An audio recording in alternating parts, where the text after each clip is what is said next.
Light, reflection of light, laws of reflection, types of reflection and types of mirror. आज के लिए हम इतने ही टॉपिक पढ़ेंगे। नेक्स्ट टॉपिक हम सेकंड पार्ट में करेंगे इसके, क्योंकि ये चैप्टर बहुत ही ज़्यादा लेंथी है लेकिन बहुत ईजी है। आपकी डेली लाइफ से बेस्ड है ये, आपकी डेली लाइफ में जो काम होते हैं उनसे रिलेटेड है, so it will be very easy. Now first of all, what is light? Light is just a form of energy.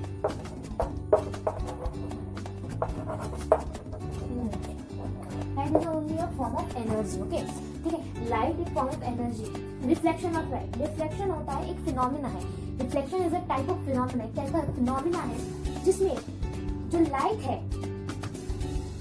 Light है वो बाउंस बैक होती है सेम मीडियम में, सेम प्लेस में, जब वो सेम पोजीशन में, जैसे मैं आपको डायग्राम बना के दिखाई थी। यहाँ पे सोचिए आपका प्लेन सर्फेस है, ये है आपका सेंटर पॉइंट, ठीक है।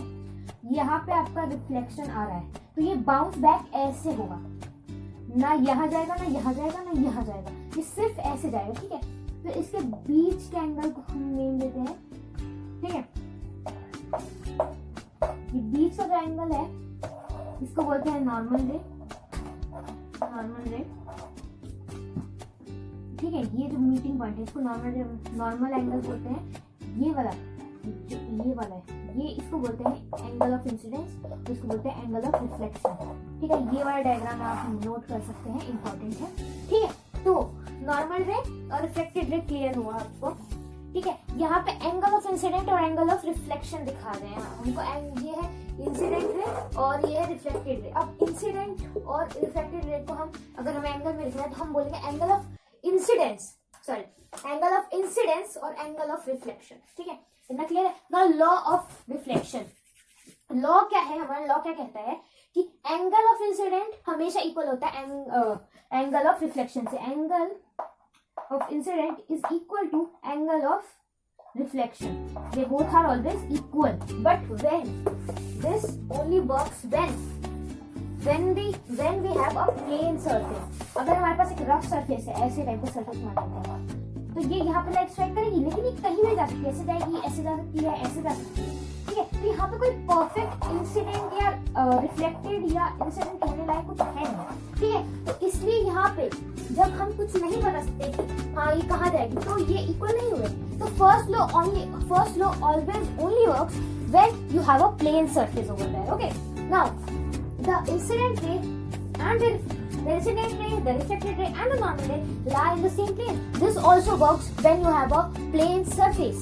अगर आपका plane surface है यहाँ पे, ये आपकी incident ray या आपकी reflected ray और the middle point is normal ray। जो point normal point होती है जहाँ पे ये incident meet होती है और ये reflected ray पास होती है, यहाँ पे ये दोनों मिलती है इस वाले point पे, तो ये है नॉर्मल रे, ठीक है। इतना क्लियर है? Now types of reflection, reflection के कितने टाइप है, ठीक है। रिफ्लेक्शन के दो टाइप है, रेगुलर रिफ्लेक्शन और irregular reflection, okay. Regular reflection कौन सा होता है? जब दो parallel line are incidenting on smooth surface, ठीक है। ये याद रखना, स्मूथ सरफेस, ठीक है, बहुत इंपॉर्टेंट है। रेगुलर रिफ्लेक्शन कब होता है? जब एक इंसिडेंट रे, जो दो पैरेलल रेज है इंसिडेंट की, वो एक स्मूथ सरफेस में जाके होती है और उसके बाद वो रिफ्लेक्ट करती है, ठीक है। The reflected ray remains parallel, मतलब जब आपकी जो रेज आती है वो हमेशा पैरेलल होती है, ये दोनों लाइन्स पैरेलल है, ठीक है। तो जैसे आप ये लाइन ड्रॉ करते हो ऐसे ऐसी ये जो आई, ठीक है, यहाँ पे लाइन, तो ये दोनों जो है हमेशा पैरेलल रहेंगे, ये दोनों पैरेलल हैं। तो जहाँ पर दो पैरेलल रेज स्मूथ सरफेस पे गिरती है और उसके बाद वो रिफ्लेक्ट होती है, और वो रिफ्लेक्टेड रे भी पैरेलल रहती है, यहाँ पे ये दोनों पैरेलल है, ठीक है, पैरेलल रहती है। इस टाइप के रिफ्लेक्शन को ही कहा जाता है regular reflection of light. Regular reflection of light इसे कहा जाता है, ठीक है। अब regular reflection forms only on a smooth surface. Now this one part is regular reflection हमेशा एक स्मूथ सरफेस पे होगा, किसी रफ सरफेस पे नहीं होता है, ओके। नाउ जैसे मैंने आपको रेगुलर रिफ्लेक्शन एक्सप्लेन किया था, ये देखिए यहाँ पे इसका डायग्राम है, यहाँ पे ये पैरेलल रेज है, ठीक है। ये दो पैरेलल रेज यहाँ पे आती हैं, ये यहाँ पे आती है, ये यहाँ पे आती है। और जब आपका प्लेन सरफेस होता है ये स्ट्रेट जाती है, ठीक है, कोई भी इधर उधर नहीं जा रही है क्योंकि ये प्लेन सरफेस है, ये रेगुलर रिफ्लेक्शन है। लेकिन जब हम बात करते हैं इर्रेगुलर रिफ्लेक्शन की, इस टाइम पे यहाँ पे रफ सरफेस है, प्लेन सरफेस नहीं है। तो जब दो पैरेलल लाइन यहाँ आती हैं, दो पैरेलल लाइन यहाँ आती हैं, लेकिन जो रिफ्लेक्टेड रे है वो पैरेलल नहीं रहती। तो आप रेगुलर रिफ्लेक्शन में डेफिनेशन लिखेंगे कि when two parallel rays come and reflect और also reflect parallelly, when parallel rays are incidenting, when two parallel rays are incidenting on a plane surface and then reflecting parallelly is known as regular reflection. And when parallel rays are incidenting on a rough surface and after reflection they aren't parallel are known as irregular. इतना clear है? ये आपको याद रखना, irregular हमेशा rough में होगा, regular हमेशा प्लेन में होगा, ठीक है। नाउ एक आप कॉलम बनाइए, ये इंपॉर्टेंट है, नोट लिखकर, और ये आप लिखिए जो मैं बोल रही हूँ। पहला लॉ, ये नोट बना के आप अगर लिखना चाहे तो लिख सकते हैं। पहला लॉ ऑफ रिफ्लेक्शन जो मैंने आपको पहले बताया था सिर्फ वैलिड है जब बोथ रेगुलर एंड इरेगुलर। पहला लॉ दोनों के लिए वैलिड है, रेगुलर और इरेगुलर रिफ्लेक्शन दोनों के लिए, ठीक है। और सेकंड लॉ रिफ्लेक्शन का वैलिड है सिर्फ रेगुलर रिफ्लेक्शन के लिए। हमारा फर्स्ट लॉ क्या कहता है, यहाँ पे हम फिर से पढ़ेंगे। फर्स्ट लॉ हमें कहता है कि angle of incident is equal to angle of reflection. इतना तो हमें क्लियर है, ऐसे इतना इसका एंगल है, इसका एंगल अगर इसका एंगल 45 है तो इसका भी, इस वाली रेस का भी 45 ही रहेगा, ज्यादा नहीं होगा, कम भी नहीं होगा, ठीक है। लेकिन जब सेकंड लॉ हमारा क्या कहता है कि हमेशा इक्वल सेम प्लेन में रहेंगी, ये पॉसिबल तो नहीं है क्योंकि ये इधर चली गई, देखो ये यहाँ पे आई। रेगुलर पहले सेकंड लॉ सिर्फ प्लेन सरफेस के लिए वैलिड है, रेगुलर रिफ्लेक्शन के लिए वैलिड है, क्योंकि ये लॉ ये रे तो कहीं और ही चली गई, ये वाली इधर जा रही है, ये वाली उधर जा रही है, इक्वल नहीं है, तो इसलिए ये सेकंड लॉ हमारा वैलिड नहीं है। नाउ मिरर और टाइप्स उसके, ठीक है, ये लास्ट टॉपिक है।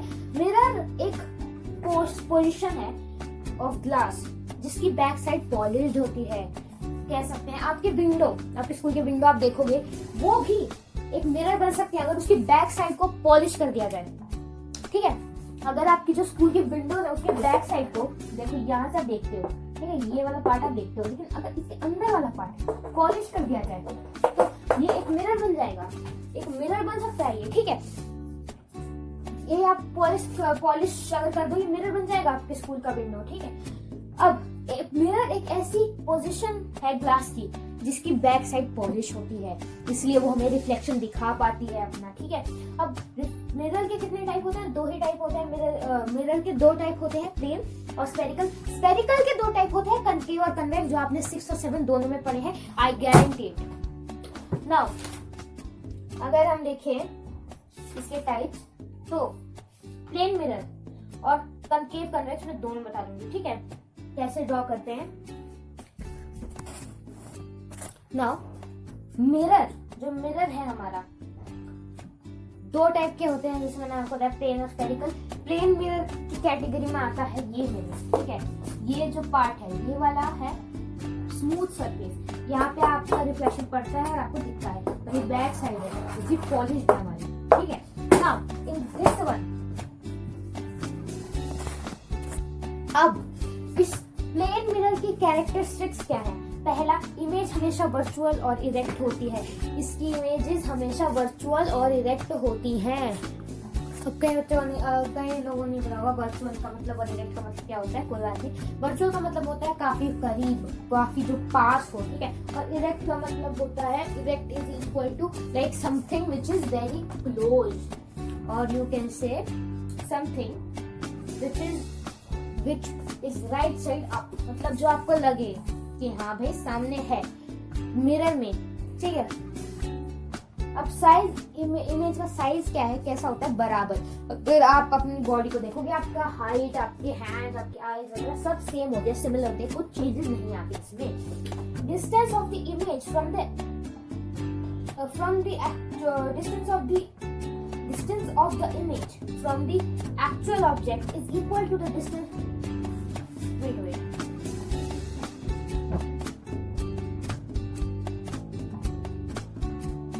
इसमें कहा जा रहा है कि जो आपकी डिस्टेंस है, ठीक है, जितने डिस्टेंस पे आप मिरर में खड़े हो, ठीक है, उतने ही डिस्टेंस जितने दूर आप मिरर से खड़े हो उतना ही दूर वो दिखाएगा। जैसे आप 4 सेंटीमीटर दूर खड़े हो, ठीक है, मैं जो कोई पता नहीं है, लेकिन फिर भी हम एक चांस लगा के सोचा आप 4 सेंटीमीटर दूर रहे हो, तो आपकी इमेज ये 4 सेंटीमीटर ही दूर रहेगी, ठीक है।